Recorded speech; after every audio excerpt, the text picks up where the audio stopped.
All right, so you've done it. You've trained a machine learning model, and it works. It actually works brilliantly. But then that nagging question always pops up, right? How is it working? What bits of data is it actually paying attention to?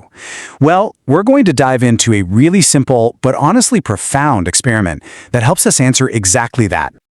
So let's imagine you've built a model to predict, loan defaults. You run the test and, wow, the results are fantastic. It's predicting with 91% accuracy. That's a huge success, right? You're happy, the team's happy, everyone's high-fiving. But here's the thing about that number.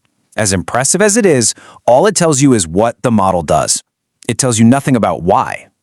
And that, right there, is the crucial question. Which of these features actually matter? Is the model laser-focused on a customer's credit score? Or maybe their income, their age? You see, that 91% accuracy figure, it's kind of like a big brick wall. We can see the final result, but we have no idea what's happening on the other side. So we need a clever way to peek over that wall, to see inside the model's logic, without having to, completely tear it apart. And that key, well, it's this really elegant idea called the shuffle experiment. It's a way to figure out what your model really cares about, one feature at a time. And honestly, it's less of a complicated algorithm and more of just a clever, systematic test. Okay, so the process here is wonderfully simple. Seriously. First, you just pick one column in your data, one feature. Then, you randomly shuffle up all the values in just that one column. The whole point is to completely break its connection to everything else. After that, you retest your model's accuracy on this newly scrambled data. And finally, you just measure the impact. Simple as that. So let's get concrete about what shuffling actually means. Take a look here. Before the shuffle, you've got customer A with a credit score of 720, and they didn't default. Makes sense. But after we shuffle only the credit score column, look what happens. Customer A is now suddenly linked to a score of 580. The real connection, the true link between that person and their actual score, has been totally destroyed. We've basically just injected a bunch of noise where there used to be a really important signal. Okay, so what happens when we test the model again with this shuffled data? Well, this is where it gets really interesting. Our original accuracy was a solid 91%. But after we scrambled up those credit scores, look at that. It plummets to 74%. That is a massive 17-point drop. And that tells us something incredibly profound.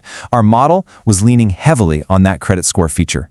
The moment we took it away, the model just, it fell apart. So it all comes down to a really simple rule of thumb. If you shuffle a feature and the model's accuracy just tanks, you know that feature is absolutely critical. But what if you shuffle something else? Let's say the customer's city, and the accuracy only dips a tiny bit, from 91% to maybe 90.5%. That tiny change tells you pretty much everything you need to know. The model barely used that feature at all. It's basically irrelevant. So this whole process we've been talking about, this shuffle and test thing, it actually has a formal name. It's called Permutation Feature Importance, or PFI for short. And the idea is you just do this for every single feature in your data set. And by doing that, you can build a ranked list, a leaderboard, from the most impactful feature all the way down to the least. It's a really direct way of just asking the model, hey, what do you actually care about? And you know what? The math behind it could not be simpler. The importance score for any feature is just your original baseline score minus the new score you got after shuffling. That's it. The bigger the difference, the more important the feature. It's just beautifully intuitive. Okay, now we get to what I think is PFI's greatest strength, its real superpower. The beauty of this whole technique is that it's not tied to any one specific type of model. It has this universal power because it is completely what we call model-agnostic.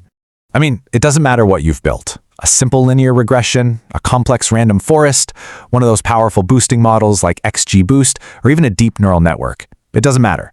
The shuffle test works in exactly the same way for all of them. It's one tool that really works everywhere. And the reason it's so flexible is because PFI doesn't actually need to peek inside the model's code. It doesn't care about its internal workings at all. It just treats the entire model as a black box. All it does is poke it from the outside and watch what happens. It only cares about the inputs and the outputs. This makes it a fantastically versatile and really honest auditor for pretty much any model you can build.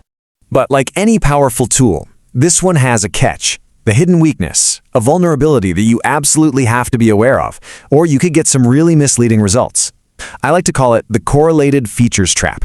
So what happens when two of your features carry really similar information? I mean, think about it. In real-world data, it's pretty rare for features to be completely independent.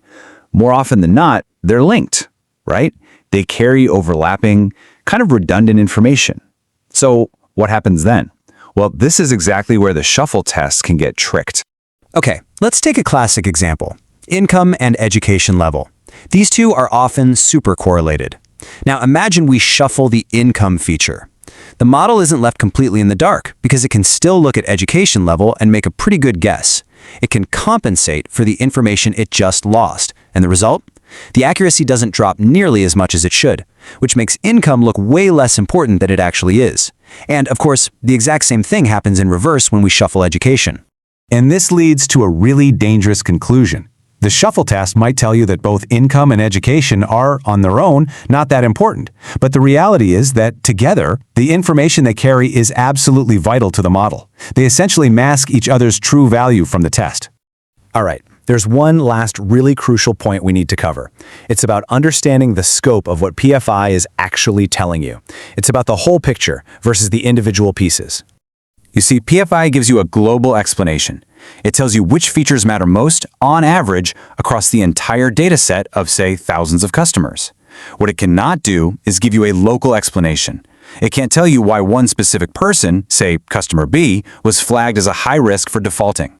In that question, the why for one single person is obviously super important, but it just requires a different kind of tool. I like to think of PFI as a telescope. It gives you this fantastic big picture view of the entire forest. But to understand one single tree, well, for that you need a microscope. And that, my friends, is a topic for another day. Okay, so let's wrap this up. What's the big takeaway here? On the one hand, Permutation Feature Importance is a fantastic tool. It's fast, it's flexible, and it gives you a really honest look at what your model cares about. But on the other hand, you've got to remember its limits. You have to be on the lookout for those correlated features that can trick it, and you must never forget that it explains the whole forest, not the individual trees. At the end of the day, the shuffle test is just an invaluable first step for understanding your model. It really does reveal what the model needs to do its job. But the most crucial thing to walk away with is its perspective. It explains the whole, not the individual. And knowing that difference, well, that's the absolute key to using this powerful tool wisely.